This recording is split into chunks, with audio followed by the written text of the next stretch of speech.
정부가 내는 돈과 받는 돈 모두 조금씩 올리는 방안을 포함해 총 4가지의 국민연금 개편안을 내놨습니다. 국민연금 지급을 국가가 보장한다는 내용도 법률로 명문화하기로 했습니다. 집중 분석 시간에 자세히 짚어보겠습니다. 문재인 대통령이 16명의 차관급 교체 인사를 단행했습니다. 청와대 참모진을 전진 배치하는 동시에 홍남기 경제부총리와 손발을 맞출 2기 경제팀 진용도 새롭게 꾸려졌습니다. 당정인 택시기사 월급제를 전면 도입하는 방안을 추진합니다. 카카오 카풀 서비스 도입에 반발하는 택시업계를 달래기 위한 중재안인데 양측의 갈등 해결로 이어질지는 여전히 미지수입니다. 사회적 갈등으로 확산되는 카카오 카풀 도입 논란 짚어봅니다. 서울 아파트값이 5주 연속 하락했고 거래도 줄어들었습니다. 무주택자의 당첨 확률이 높아진 청약시장은 지역별 양극화 현상이 심화되고 있습니다. 이슈토토 코너에서는 부동산 시장 상황을 살펴보겠습니다.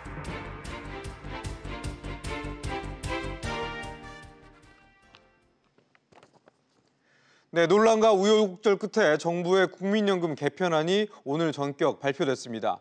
지난달 1차 보고 때 문재인 대통령이 국민 눈높이에 맞게 전면 재검토하라는 지시한 지 한 달여 만입니다. 첫 소식 김정현 기자가 보도합니다. 정부가 이번에 발표한 국민연금 개편안은 모두 4가지입니다. 현행 제도를 유지하거나 보험료를 더 내고 보험금을 더 받는 안과 함께 기초연금을 올리는 방안도 제시됐습니다. 기초연금, 퇴직연금 등 공적연금 전체를 포괄하는 다층연금 체계 차원으로 논의를 확장하였습니다. 먼저 1안은 현행 유지, 보험료율 9%, 소득 대체율, 즉 평균 소득 대비 연금 지급액 비율을 40%로 유지하는 방안입니다. 2안은 현행대로가 돼 기초연금을 40만 원까지 인상하는 방안입니다. 3안과 4안은 보험료율을 올리고 연금액도 더 많이 받는 구조입니다.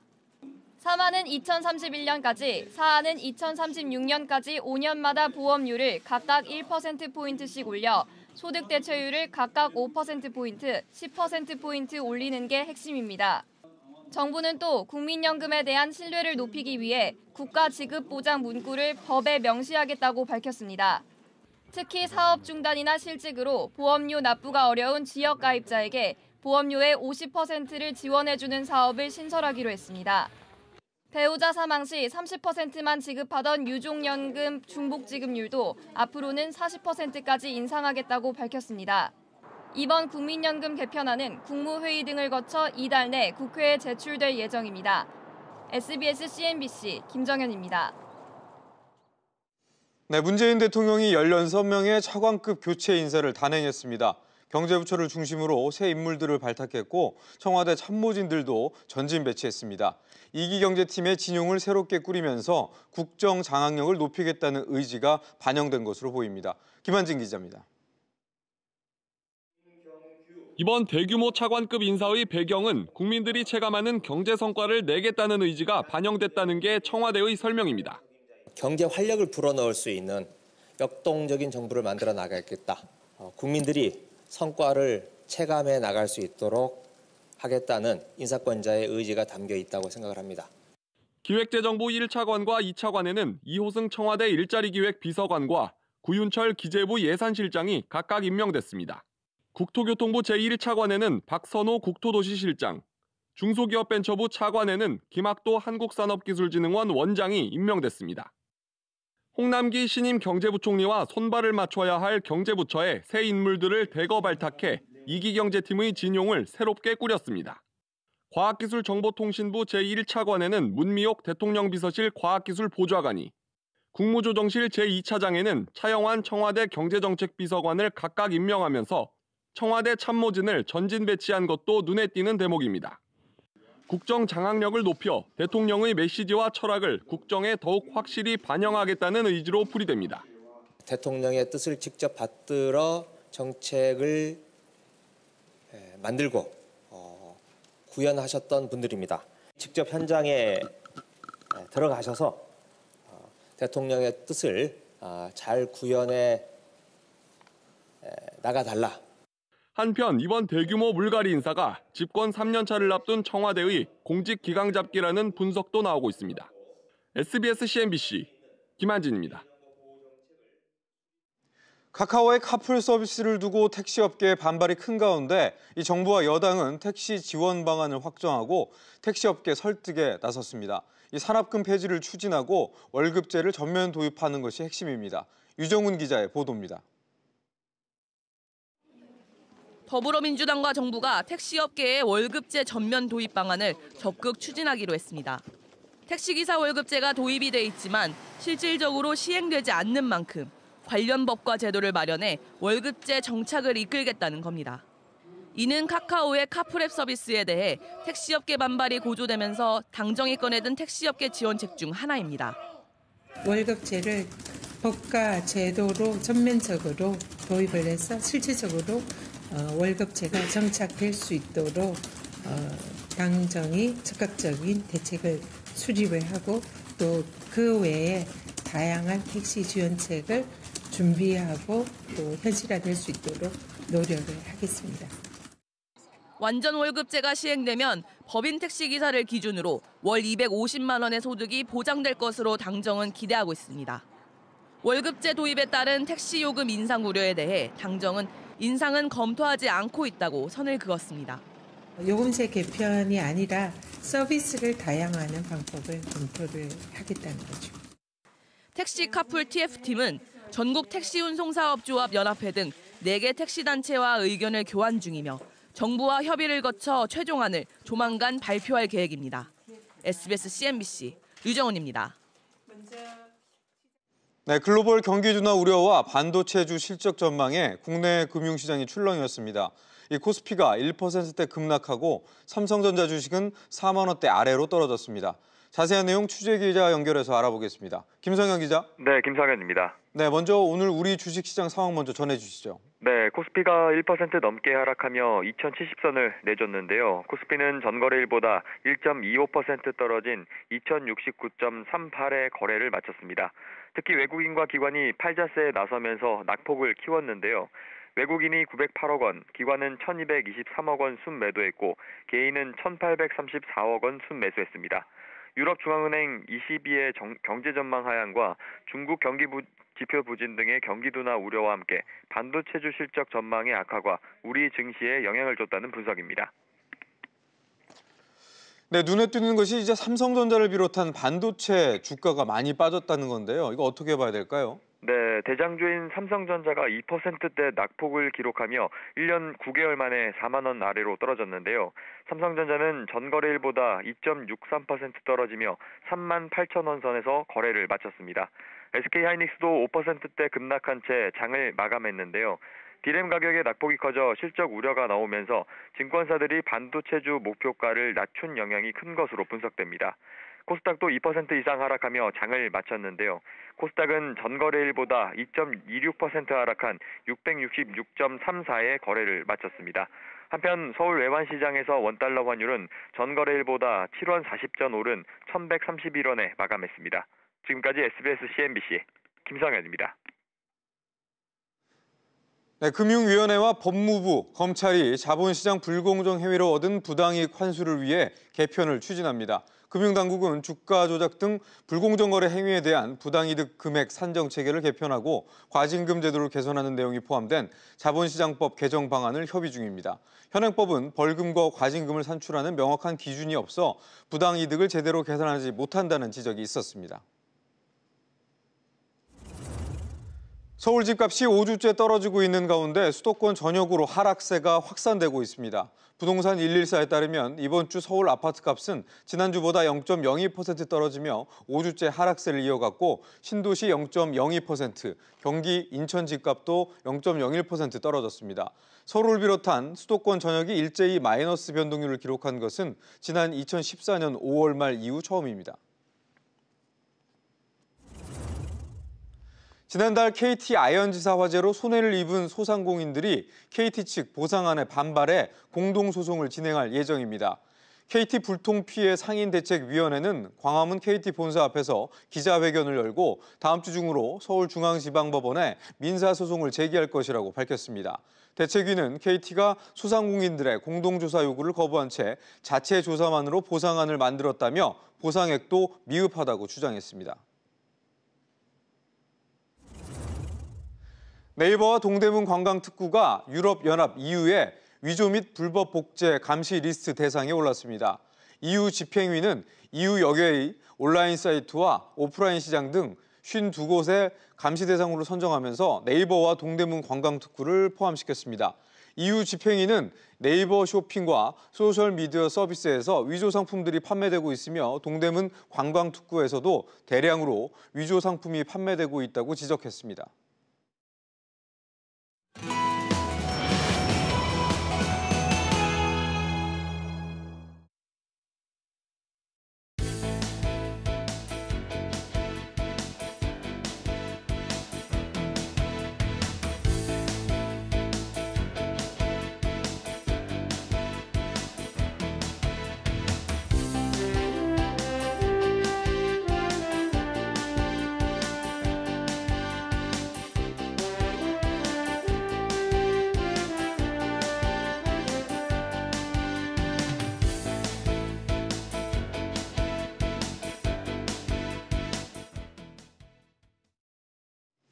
네, 서울 아파트값이 5주 연속 하락한 가운데 전국 아파트값의 약세도 지속되고 있습니다.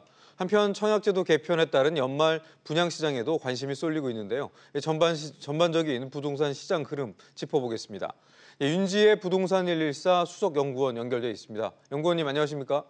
네, 안녕하세요. 네, 우선 최근에 이 서울 집값 흐름부터 좀 정리를 좀 해주시죠. 네, 이번 주까지 서울 아파트 매매 가격이 5주 연속으로 하락했고요. 수치상으로는 0.02% 떨어졌습니다. 이번 주에는 특히 서울 아파트 하락세가 수도권 전역으로 확대되는 양상인데요. 최근 겨울 한파라든지 연말 비수기라든지 이런 계절적인 영향으로 주택 매수세가 더욱 움츠러든 분위기입니다. 수요자의 경우 집값이 당분간 더 떨어질 것으로 보고 지켜보자는 그 분위기가 팽배한 상황입니다. 네, 특히나 이 강남이나 서초 등 강남 4구의 하락세가 눈에 띄는 점인데요. 이 부분은 좀 어떻게 봐야 될까요? 예, 서울에서도 강남, 서초, 송파, 강동 등 그 강남 4구의 하락세가 두드러지는데요. 경기 변동에 민감한 그 재건축 아파트가 밀집돼 있기 때문으로 볼 수 있습니다. 이번 주 재건축 시장이 0.06% 하락하면서 7주 연속으로 떨어졌는데요. 현재 강남 4구의 재건축 아파트 시가총액이 150조 7천억 원 수준입니다. 이는 서울 재건축 아파트 값이 하락세로 전환되기 이전이었던 10월 말과 비교하시면 한 달 반 사이에 1조 원 이상 감소한 수준이고요. 재건축 중심으로 투자자가 이탈하면서 강남권이 더 큰 영향을 받았다고 해석할 수 있겠습니다. 네. 이같이 강남을 중심으로 한 이 하락세가 결국은 이 수도권으로 좀 확산될 가능성도 있어 보이는데요. 최근에 경기나 인천 지역의 집값도 이 하락세를 좀 보이고 있다고 하는데 이 가능성은 좀 어떻게 보시나요? 예, 앞서 언급드린 것처럼 서울의 하락세가 서울과 인접한 신도시나 경기 인천 쪽으로도 이동하고 있고요. 이번 주 신도시와 경기 인천 매매 가격이 0.01%에서 0.02% 정도 떨어졌습니다. 특히 서울뿐만 아니라 수도권 전역이 일제히 마이너스 변동률을 기록하면서 2014년 5월 말 이후 4년여 만에 처음 기록을 합니다. 마이너스를. 이러한 하락세가 위례나 분당, 과천, 광명 등 그 기존의 시세 상승을 이끌었던 지역에서 하락세가 더 두드러진다는 점에서 우려감이 커지는 분위기입니다.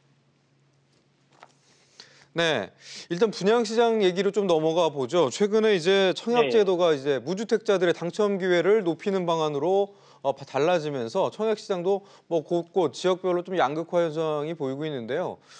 이 부분에 대해서는 좀 앞으로 청약시장 전망 어떻게 좀 보시나요? 일단 청약제도 이번에 이제 11일부터 적용이 됐는데요. 아무래도 무주택자 중심의 청약제도 개편으로 압축해서 설명을 드릴 수 있을 것 같습니다. 신혼부부 특별공급 대상이나 추첨제 대상을 무주택자로만 한정을 했고요. 분양권이나 입주권을 소유한 사람도 무주택 대상에서 제외하면서 철저하게 신혼부부나 생애 최초, 다자녀 등의 그 무주택 중심으로만 분양시장을 재편했다는 특징이 있다고 할 수 있겠습니다. 네. 이 청약제도 개편의 기본 취지가 이제 무주택자에게 기회를 더 많이 주자 이런 쪽으로 바뀌는 기본 취지는 공감하겠지만 좀 자주 바뀌다 보니까 이 청약자들 입장에서는 좀 헷갈릴 수도 있을 것 같은데요. 앞으로 청약에 좀 계획이 있으신 분들은 사전에 미리 좀 어떤 부분을 확인할 필요가 있을까요? 일단 정부의 그 청약제도 개편 취지가 무주택 실수요 중심으로 시장을 이끌어가겠다는 그런 부분이다 보니까 지금 현재 청약 시장의 과열 양상을 그 유주택자 부분은 좀 잠재우겠다라는 취지고요. 앞으로 이제 중장기적인 그 개편 방향이 실수요자 중심으로 움직이다 보니까 실수요자라면 사실 지금 개편된 취지가 무주택 실수요자 아니면 그 생애 최초자나 신혼부부에게 적용된다는 점을 감안해서 관련 제도를 좀 꼼꼼하게 지켜볼 필요가 있겠습니다. 네. 저 끝으로 하나만 더 좀 여쭤보겠습니다. 가장 관심이 많을 부분일 것 같은데 앞서 이제 전반적인 집값은 하락세로 돌아섰고요. 그렇다면 이제 무주택자들 앞으로 내 집 마련의 계획이 있으신 분들은 이 청약 시장을 좀 잘 활용하셔야 될 것 같은데 이 집값 하락 움직임과 청약 제도가 무주택자에게 유리한 점 어떻게 보면 좀 상충되는 측면도 있는 것 같은데 내 집 마련 준비하시는 분들은 어떤 전략을 좀 가져가시면 좋을까요? 일단 수도권 중심으로 매매 가격이 하락하고 있다 보니까 그 무주택 실수요자 입장에서는 초기 자금 마련 부담 없이 청약을 통해서 사실상 주변 시세보다 저렴하게 새 아파트를 구입할 수 있는 장점이 있습니다. 청약제도가. 이러다 보니까 기존 아파트를 중심으로 매매 가격이 하락하는 현재 국면에서는 청약 이후에 한 2년에서 3년 뒤에 입주하는 분양시장이 사실상 유일무이한 내 집 마련 대안으로 판단이 되고요. 특히 정부가 공급하는 신도시나 택지지구 그리고 신혼 희망타운 같은 경우는 주변 시세 대비 한 70에서 80% 수준에 공급되다 보니까 실수요자 중심으로 청약을 받더라도 사실 과열 양상이 나타날 수 있습니다. 이 부분에 대한 가점 부분 좀 철저하게 고려하실 필요가 있습니다. 네, 말씀 여기까지 듣겠습니다. 지금까지 윤지혜 부동산 114 수석 연구원이었습니다. 감사합니다. 예, 감사합니다. 네, 다음 뉴스 이어가 보겠습니다. 택시업계의 반발에 카카오가 카풀 서비스를 잠정 연기하기로 했죠. 이런 가운데 정부와 여당이 중재안 마련을 위한 비공개 당정 협의를 열었는데 이 산학금 폐지 등의 타협 방안이 나왔습니다. 관련 내용 노동일 경희대 법학전문대학원 교수 모시고 얘기 나눠보도록 하겠습니다. 어서 오십시오. 네, 안녕하세요. 네. 우선 이 카풀 서비스 도입 둘러싼 논란이 점점 이 사회적인 갈등 구조로 좀 번지는 모양인데요. 어떻게 보고 계신가요? 네, 이제 근본적 해결책 마련이 쉽지 않다 보니까 내적 갈등이 좀 심화되고 있다 이렇게 봐야 되겠죠. 지금 이제 소개하신 대로 카카오가 이제 정식 카풀 서비스를 내년으로 일단 연기하겠다 이렇게 얘기했고, 정부 여당도 지금 급히 태스크포스 회의를 열어가지고 이제 대책을 내놓고는 있습니다만. 이것이 이제 급한 불을 끄려 하는 것 아니냐 이 정도고요. 지금 현재 택시업계가 20일 날 대규모 집회를 하기로 했지요. 그것도 계속 강행하겠다는 얘기고요. 지금도 현재 여의도에 가보면 택시업계가 농성을 하고 있습니다. 천만 공성도 하고 있고 또 민주당 당사 앞에서 계속해서 지금 집회를 하고 있거든요. 그렇기 때문에 이런 것들이 계속되면서 근본적으로 어떤 대책을 마련하는 게 쉽지는 않겠다 이런 좀 생각을 하고 있습니다. 네, 앞서 말씀하신 것처럼 20일 이제 앞둔 대규모 집회를 앞두고 그 전에 정부와 일단 여당 쪽은 그 전에 좀 이렇게 중재안을 좀 도출해 보겠다라는 의지가 좀 보이는데요. 일단 오늘 나온 그 택시 기사분들의 월급제 전면 도입 부분 이 부분으로 중재안으로 좀 충분할 수 있다 이렇게 보시나요?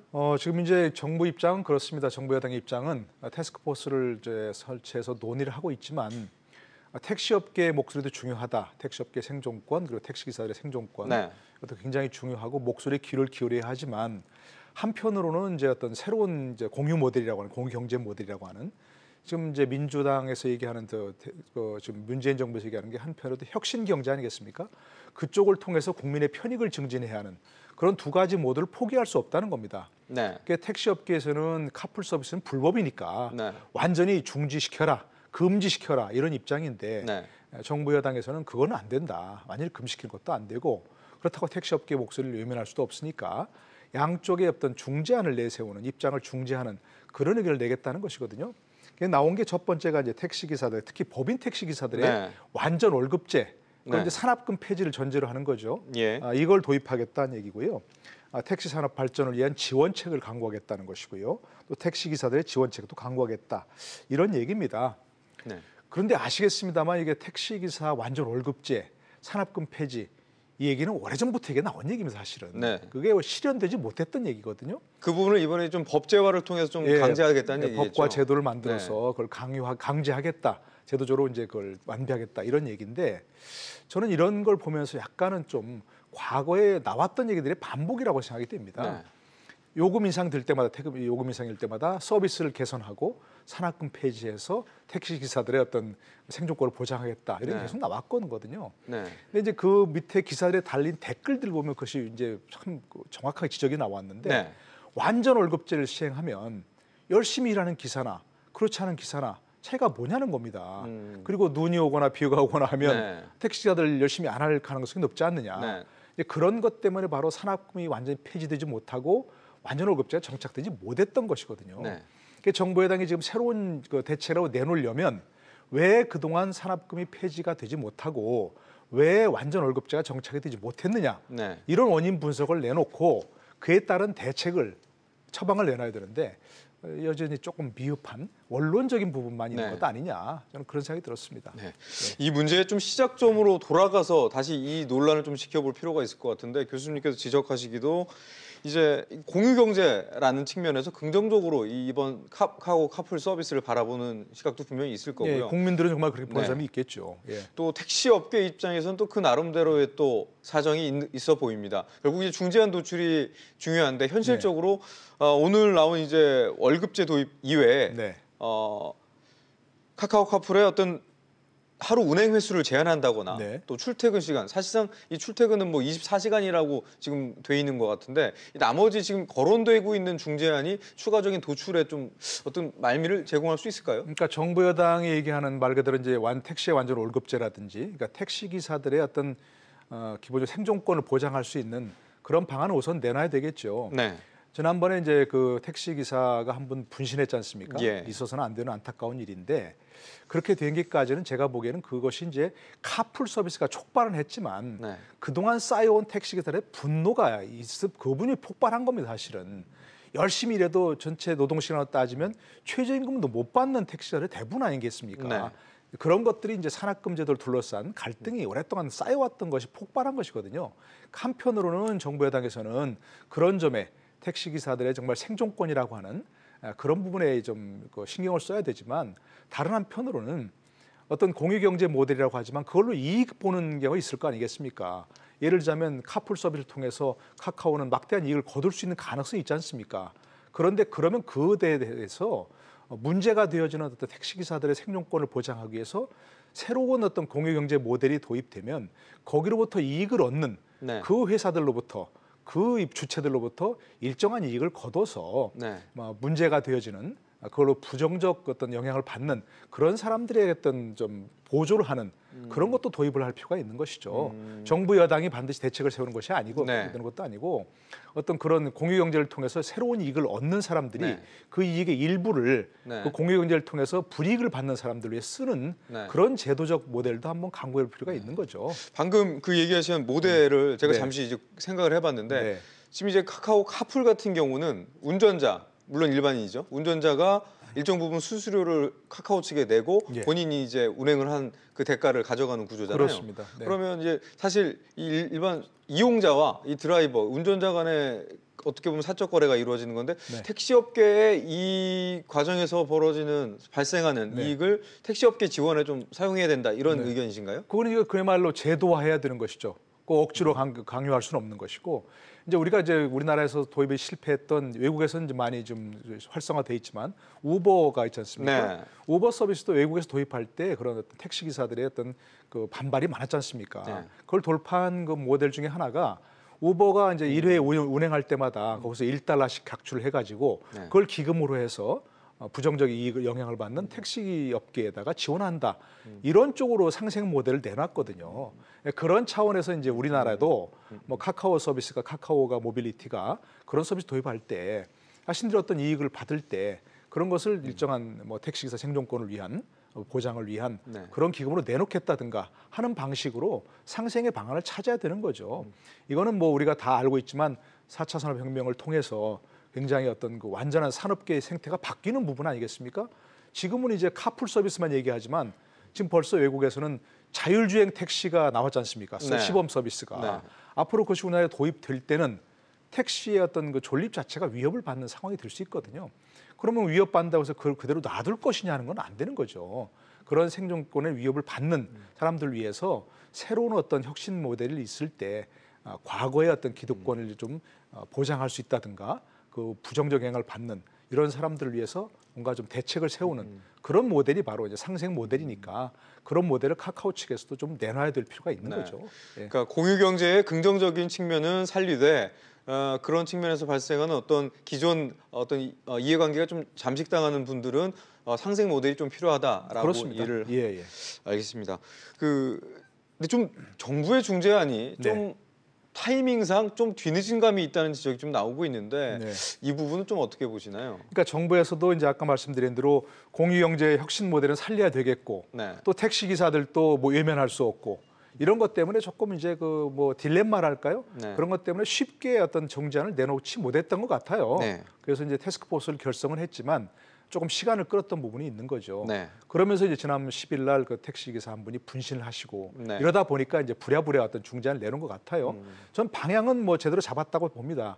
이 문제를 단순히 카풀 서비스와 택시 기사의 대립만으로 풀 수 없는 그런 상황이니까 택시 업계의 어떤 생존권도 보장하지만 그렇다고 해서 혁신 경제 모델도 포기할 수 없는 거니까 양쪽에서 그런 어떤 중재안을 내놓은 것이라고 볼 수 있지만 아까 말씀드린 대로 지금까지 계속해서 얘기해왔던 완전 택시기사 월급제가 왜 정착을 못했는가, 산학금 제도를 폐지하겠다고 하는데 그것이 왜 안 됐는가 하는 그런 원인 진단부터 제대로 좀 시작을 해야 이게 풀 수 있는 부분이 있는 것이고 보다 넓게는 그야말로 어떤 이게 4차 산업혁명을 통한 공유경제 모델과 기존의 어떤 그 모델을 충돌하는 산업 어떤 것이 생태계가 충돌하는 그런 부분에서는 또 어떤 대책을 내놓을 것인가 하는 그런 폭넓은 시각에서 봐야 이 문제가 제대로 풀릴 수 있다 이렇게 생각이 됩니다.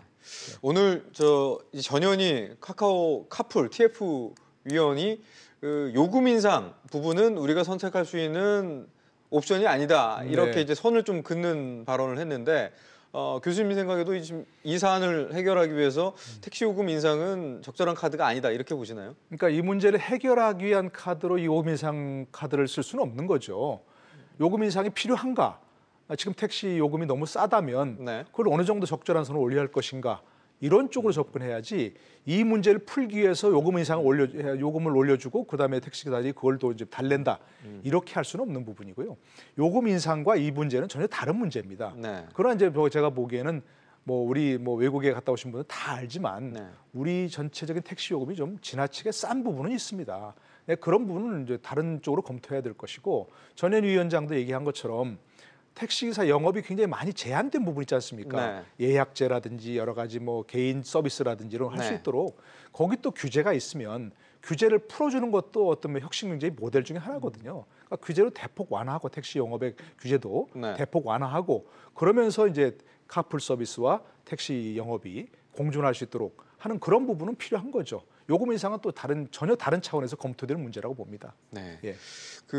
지금 사실 이 카카오 카풀 논란에 양측의 의견이 워낙 첨예하게 대립되다 보니까 사실 중요한 주체인 이 소비자 입장은 사실 많이 저희가 눈여겨보고 있지 못하고 있는데 자 그럼 소비자 입장에서는 이 카카오 카풀 서비스 도입 긍정적인 측면이 더 많다고 보시나요? 당연하죠. 지금 이제 다들 경험하시겠지만 특히 이제 좀 심야 시간대, 늦은 시간대, 특정 지역, 예를 들자면 서울의 강남역이라든지 홍대 앞이라든지 그러니까 늦은 시간에 좀 택시를 잡으려고 하면 택시가 안 오지 않습니까? 아무리 택시 그 앱 서비스를 불러도 안 오고 그리고 뻔히 앞에 빈 차가 있는데도 어디로 가자 그러면 안 간다고 얘기하고 장거리 손님 태우려고 하고 그렇지 않습니까? 그러다 보니까 그런 때는 이때는 정말 무슨 공유 카풀 앱이 좀 있으면 좋지 않겠는가 하는 걸 피부로 느낀 분들이 많을 거예요. 그렇기 때문에 이제 택시 업계가 이렇게 아무리 목소리를 높여도 우리는 소비자 입장에서는 국민 입장에서는 카풀 서비스가 도입이 되면 우리가 상당히 편리하게 이용할 수 있는 부분이 있겠다 하는 그런 생각을 가진 분들이 많이 있죠. 그리고 또 우리가 지금까지 승용차 함께 타기 운동이라든지 해서 카풀 장려했지 않습니까? 그런 것들은 장려해야 되는 부분이 있고요. 지금도 일부 소규모 그 카풀 앱은 운영을 하고 있거든요. 그렇기 때문에 그런 것들 보면 저도 제 아이들이 그거 쓰는 걸 봤는데요. 상당히 편리하더라고요. 그러니까 그런 것들은 살려나가되 지금 이제 문제가 되는 택시 기사들의 어떤 생존권 문제는 또 별도의 차원에서 검토하고 제도적으로 보장할 필요가 있는 부분도 있는 것이죠. 네. 네. 알겠습니다. 말씀 여기까지 듣겠습니다. 네. 네, 오늘 카카오 카풀과 관련된 논란을 노동일 교수님과 함께 좀 짚어봤습니다. 여기까지 좀 듣겠습니다. 네.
네, 문재인 대통령이 전면 재검토를 지시한 지 한 달여 만에 국민연금 개편안이 공개됐습니다. 총 4가지 방안이 나왔는데요. 현행 유지 방안을 포함해서 더 내고 더 받는 구조의 방안들입니다. 관련해서 윤석명 한국보건사회연구원 모시고 얘기 나눠보도록 하겠습니다. 네, 오늘 일단 공개안이 오전에 사실 좀 갑작스럽게 이제 공개가 됐는데요. 우선 한 달 전 얘기부터 좀 해보죠. 문재인 대통령이 일단 지적을 했는데 어떤 부분, 그때 눈높이에 맞춰라 이걸로 좀 기억이 나는데 어떤 부분을 구체적으로 지적하고 표현한 건지 좀 그 부분부터 좀 설명해 주시죠. 예, 당시 대통령께서 이제 내가 봐도 이해가 잘 안 되는 안이다 그런 말씀을 하셨는데요. 네. 그때 발표된 안들은 지금보다 그대로 적게 받으면서 보험료를 더 내거나 네. 뭐 조금 더 받으면서 보험료를 많이 부담하거나 뭐 이런 안들이었거든요. 네. 그중에서 이제 구체적으로 하나 말씀을 드리면 국민소득 대체율이 현재 45%인데요. 네. 소득 대체율이라는 건 근로기간 동안 네. 받는 월급 대비 연금액으로 받는 비율입니다. 네. 이게 예정대로 2028년에 가면 40%로 떨어질 예정입니다. 네. 안 중에 하나는 40%로 예정대로 낮추고 지금 45%거든요. 네. 5%포인트는 떨어지면서 보험료가 지금 9%인데 15%로 6%포인트 보험료를 더 부담하는 안들 같은 게 포함되다 보니까 네. 이걸 국민들이 받아들일 수 있겠는가 뭐 이런 지적을 하셨던 것 같습니다. 네. 자, 그렇다면 그러한 지적 이후에 한 달 만에 오늘 공개된 개편안 어떤 내용인지 앞서 저희가 리포트 통해서 잠깐 소개를 해드렸지만 간단하게 4가지 안 어떤 차이가 있는 건지 좀 설명을 먼저 좀 부탁드리겠습니다. 일단 개괄적으로 말씀드리면 네. 더 내고 예전보다는 좀 적게 내는 겁니다. 더 내고 좀 예전보다 좀 많이 받는 안들이 들어가 있고 또 하나는 한 달 전 안보다는 네. 덜 내는다는 거죠. 전체 네. 모든 안이 덜 네네. 내는 안입니다. 네네. 또 하나는 그대로 내면서 더 받는 안. 네. 이렇게 그렇게 2가지 큰 틀로 네. 설명을 드릴 수 있겠는데 네. 각각 안을 말씀드리면 첫 번째 안은 국민연금은 예정대로 40%로 떨어뜨리는 현행 유지안인 대신에 네. 기초연금을 문재인 정부에서 공약했던 월 30만 원까지 2021년에 올리겠다는 겁니다. 네. 그러니까 국민연금 그대로 두지만 네. 기초연금을 문재인 정부 출범 당시에 비해서 50%를 올리는 안입니다. 그러니까 네. 부담도 안 하고 기초연금 조금 더 많이 받는 안이고요. 네. 두 번째 안은 역시 국민연금 소득 대체율 45% 낮추고 보험료도 안 올리면서 네. 기초연금을 40만 원까지 올리겠다는 안입니다. 네. 이거야말로 이제 현 세대 노인분들은 더 부담하는 건 아니죠. 근데 후세대가 부담해야 되는데 네. 문재인 정부 출범 당시 기초연금이 20만 원이었는데 이게 40만 원으로 2배 올라가니까 특히 네. 부부 기준으로 두 사람이 받는 걸 네. 기준으로 하면 굉장히 많은 액수가 이제 받게 되는 겁니다. 네. 그다음에 세 번째하고 네 번째 안은 국민연금의 소득 대체율이 좀 낮다는 비판이 있으니까 세 번째 안은 올해 소득 대체율이 45% 그냥 고정시키고 네. 보험료는 9%에서 12%까지 3%포인트를 올린다. 네. 또 네 번째 마지막 안은 소득 대체율을 공정형 강화 차원에서 더 올리자. 그래서 50%로 지금 현재보다 5%포인트는 올리되 보험료는 9%에서 13%로 4%포인트 올린다는 이런 안이었습니다. 네. 그러니까 한 달 전에 나왔던 안에 비해서 한 달 전에는 소득 대체율을 40%로 떨어뜨리면서 보험료를 15%까지 올리겠다는 안과 네. 비교하면 확실히 덜 내고 더 받는 안들이 포함됐다고 할 수 있겠습니다. 네. 이번에 나온 안을 보니까 정부의 눈높이보다는 눈치를 본 게 아닌가라는 생각도 드는데요. 워낙 이 국민연금 관련해서 일단 보험료율 올라가는 부분에 대해서 워낙 이제 민감하게 반응을 하시니까 이렇게 좀 조율을 한 것 같은데 아까 말씀하신 것 중에서 뭐 네 가지지만 크게 봤을 때 그대로 내는데 보험료율은 그대로인데 받는 돈은 더 많은 경우 결국 기초연금을 통해서 그렇게 한다는 거잖아요. 네. 근데 이 부분에 대해서 기초연금도 결국에는 이제 국가재정, 즉 세금이 들어가는 문제인데 결국은 다른 걸로 더 내는 거 아니냐라는 지적이 좀 있는데요. 이 부분은 어떻게 보시나요? 뭐 기초연금 대표적으로 이제 세대 간 형평성 문제가 굉장히 많이 대두될 수 있을 것 같습니다. 국민연금 자기가 보험료를 최소한 10년 이상 내고 난 뒤에 뭐 60세 이후에 65세 이후에 연금을 받는 제도인 반면에 기초연금은 65세 이상이 되면 무조건 정부가 65세 이상 어르신들 중에 70%는 세금으로 지급을 하는 제도거든요. 네. 본인이 부담하는 제도는 아닙니다. 뭐 물론 사회 구성원이 되는 거지만 네. 근데 이제 문재인 정부 출범 당시 기초연금 연간 소요 재원이 10조 정도였습니다. 네. 그런데 이란처럼 기초연금을 30만 원만까지만 올린다 해도 이 소요 재원이 10년 뒤인 2028년에는 한 28조 5천억 정도로 예상이 되는데 두 번째 안처럼 기초연금을 40만 원 올린다 그랬을 경우는 이게 10년 뒤에 연간 기초연금 소요액만 해도 40조 원이 소요될 걸로 예상이 되고요. 40조 원이 적은 돈은 아니지 않습니까? 여기서 멈춰지는 게 아니라 우리나라가 이제 1955년부터 63년 사이에 태어난 1차 배임 세대가 한 720만 명 정도가 됩니다. 이분들이 조만간 거의 다 은퇴를 하고 65세로 접어들 텐데 이분들이 본격적으로 기초연금 수급 대상자가 된다 그러면 이 기초연금 소요 재원이 눈덩이처럼 증가할 수가 있거든요. 그래서 당장 또 향후 5년간은 이 부담이 크지 않을지 몰라도 10년, 20년, 30년 뒤에는 이 부담이 상당히 클 수 있다는 측면에서 젊은 세대하고 후세대 입장에서는 그렇게 탐탁하게 볼 수는 없는 안이 될 것 같습니다. 네, 결국 그 얘기는 오늘 내놓은 네 가지 이제 개편안도 각계각층 또 본인이 처한 상황에 따라서 선호하는 방안이 다를 수밖에 없을 것 같은데 그럼 결국은 또다시 이 국민 의견을 수렴하는 절차가 좀 필요하다는 얘기인가요? 일단은 이제 처음에는 전문가 눈높이와 국민 눈높이하고 너무 안 맞았는데 이번엔 전문가 눈높이보다 국민 눈높이를 더 맞춘 안인 것 같습니다. 네. 지금 이 안이 이제 국민연금 심의위원회를 거쳐서 차관회의 또 국무회의에서 최종 결정된 뒤에 국회로 넘어가거든요. 네. 지금 또 한편에서는 경제노동사회위원회라는 이해관계자 중심들의 또 위원회에서 논의되고 있는데 거기서는 좀 덜 내고 더 받는 쪽을 많이 얘기가 나오는 것 같습니다. 네. 이제 앞으로 논의 과정이 간단치는 않은데 저희가 봤을 때는 이제 네 개 안 나름대로 다 고심한 흔적이 있습니다. 이 안에 장단점 또 내포하고 있는 의미가 뭔지에 대해서 좀 더 투명하게 국민들한테 알리면서 지금까지 수렴한 거는 그 정부에서 국민 여러분들한테 어떻게 해줬으면 좋겠냐는 이런 얘기를 주로 들어봤는데 네. 지금은 그런 얘기와 함께 우리가 처한 상황이 이러이러하니 저성장에 또 평균 수명 늘어나고 또 뭐 저출산 아닙니까? 네. 그러니까 연금 제도를 끌어가기에 운영하기 어려운 상황이니 이런 상황 고려했을 때는 더 해드리고 싶지만 이걸 잘못 운영할 때는 현 젊은 세대하고 후세대 부담이 많다는 점을 좀 알리면서 현재 국민들이 원하는 수준 눈높이하고 또 네. 미래 세대를 고려하는 그런 부분들 종합적으로 보면서 좀 최대 공약수를 찾을 수 있도록 관련된 정보, 인포메이션들을 좀 많이 국민들한테 알리면서 협조를 구하는 쪽으로 가야 될 것 같습니다. 자, 본인이 얼마를 내야 되고 또 얼마를 받을 수 있는지 이 부분이 사실 국민연금과 관련해서 가장 궁금한 부분 중에 하나였다면 또 하나는 다른 축은 이게 이 기금이 고갈되지 않을까라는 우려감이 좀 컸거든요. 오늘 나온 이 네 가지 안, 그 기금 고갈 우려감을 불식시킬 수 있는 안이라고 좀 보시나요? 일단 이제 기금 고갈 되면 내가 연금 못 받는 거 아니냐 하는 어떤 불신에 대한 우려가 너무 많으니까 이번에 네. 정부 안에서는 지급 보장을 명문화하겠다 이런 조항은 넣습니다. 이제 예. 그런 부분들이 국민들의 어떤 그 불신을 해소하는 어떤 수단으로는 작용할 수 있을 것 같은데 전문가들은 이 지급 보장에 대해서 좀 부정적인 부분도 있습니다.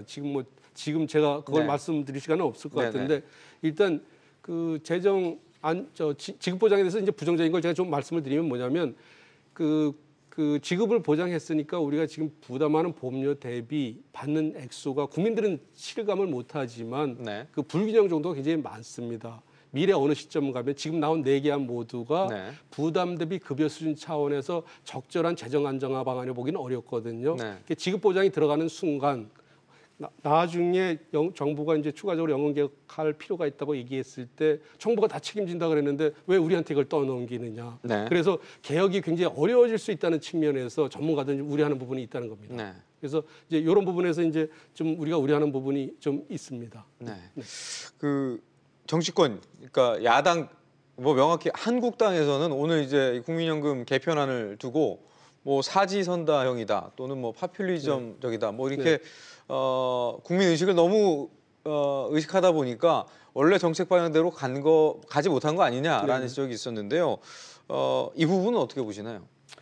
일단 뭐 이 국민연금을 바라보는 시각이 너무 다른 것 같습니다. 제가 너무 이제 부정적인 말씀만 드린 것 같아서 이번에 정부가 잘한 조치가 있어요. 우리가 공적연금 강화라 그러면서 공적연금 소득 대체를 높이고 국민 소득 대체를 높이고 기초연금 액수를 지급 상향 조정하는 얘기만 주로 하는데 우리 사회에서 더 큰 문제는 근로기간 동안 소득 양극화가 노소득 양극화로도 벌어진다는 겁니다. 지금 취약계층 저소득층들은 당장 먹고 살기 힘들어서 국민연금 가입을 못 하거든요. 이번에 정부가 획기적으로 제시한 안 중에 하나는 실직하거나 사업 실패한 분들에 대해서 대상자가 약 350만 명 되는데 보험료 50%를 국고로 지원해 주겠다는 거거든요. 지원해주면서 이 사람들 공적연금, 국민연금 틀로 끌어들여서 많은 국민들이 국민연금 혜택을 누릴 수 있도록 해줬다는 부분은 굉장히 잘한 부분인 것 같습니다. 근데 좀 전에 질문하셨던 뭐 사지선다형을 왜 이렇게 내놨냐 이런 비판들은 물론 굉장히 비판은 타당한 부분이 있습니다. 그런데 우리나라의 이해관계자들이 워낙 의견들이 다르다 보니까 또 대통령께서 특별히 지시한 부분에 대해서 주무부처인 보건복지부에서는 어떤 해법을 내야 되는데 그 해법이라는 게 우리 사회 구성원 모두를 만족시킬 수 있는 해법 마련하는 건 사실상 좀 어렵거든요. 덜 내고 더 받으면서 후세대 부담 안 주면서 지속 가능한 제도 만들기 좀 어렵다는 거죠. 그래서 일단은 안을 4개를 내놓고서 제가 봤을 때도 이 안 4개 모두 다 100% 만족할 만한 안은 없습니다. 이 내안 중에서 장단점을 저희가 이렇게 들여다보면서 정치권에서도 당리당략으로 서로 공격하고 비난할 게 아니라 우리가 봤을 때는 그나마 이 4개 안 중에서 예를 들면 이 안을 제가 말씀드리면 저는 개인적으로 기초연금을 강화하면 당장 높은 노인 빈곤율을 좀 완화할 수 있는 부분도 있습니다. 그런데 대상자를 70%로 하다 보니까 이 비용이 너무 많이 늘어나거든요.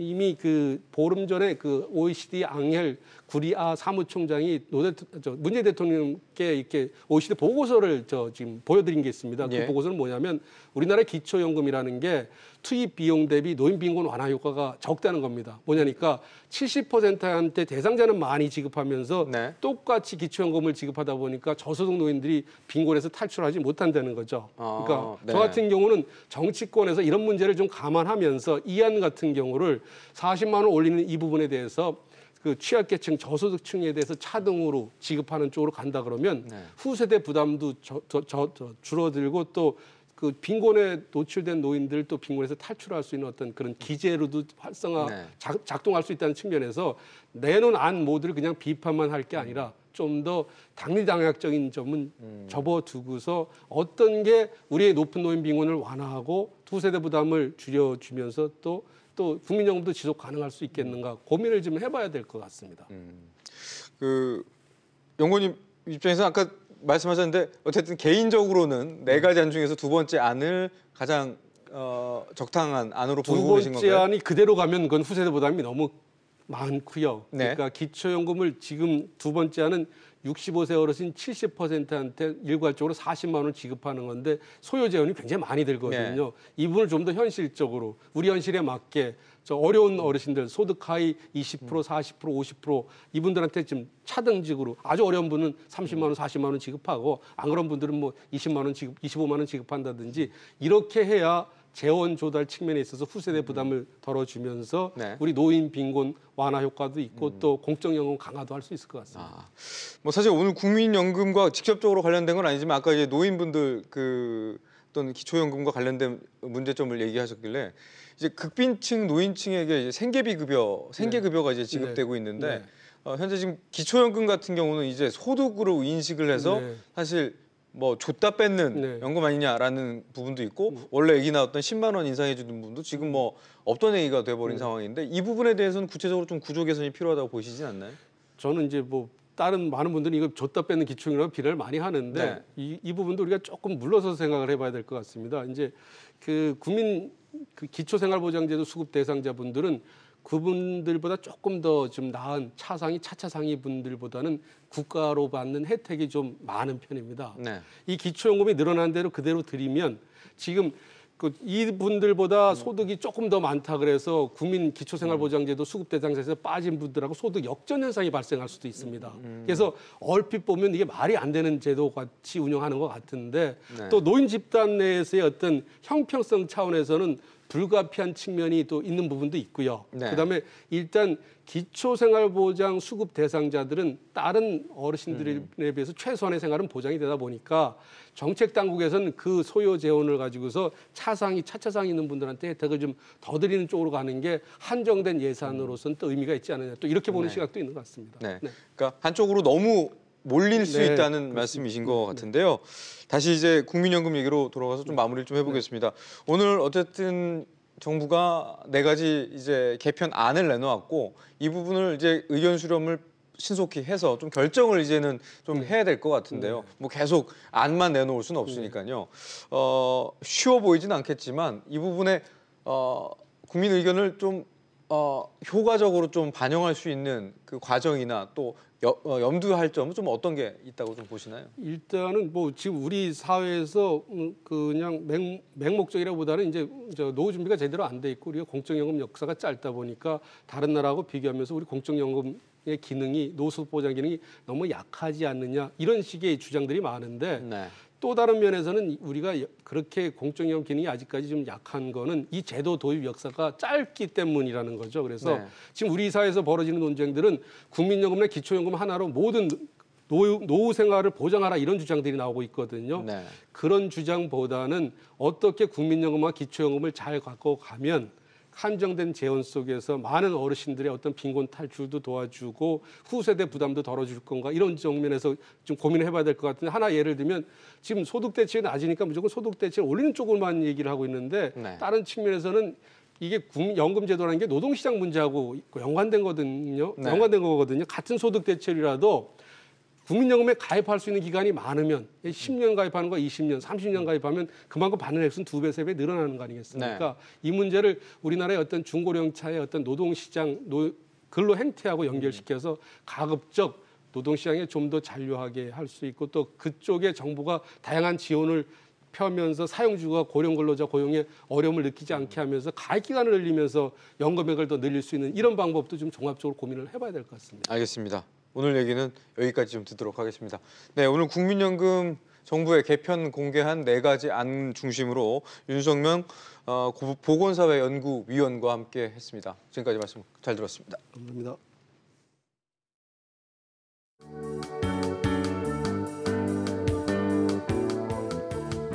안녕하세요. K웨더 라이프스타일 예보 박유라입니다. 찬바람이 불며 종일 추운 하루였습니다. 주말인 내일도 대체로 맑은 하늘이 이어지겠지만 강한 추위가 계속되겠는데요.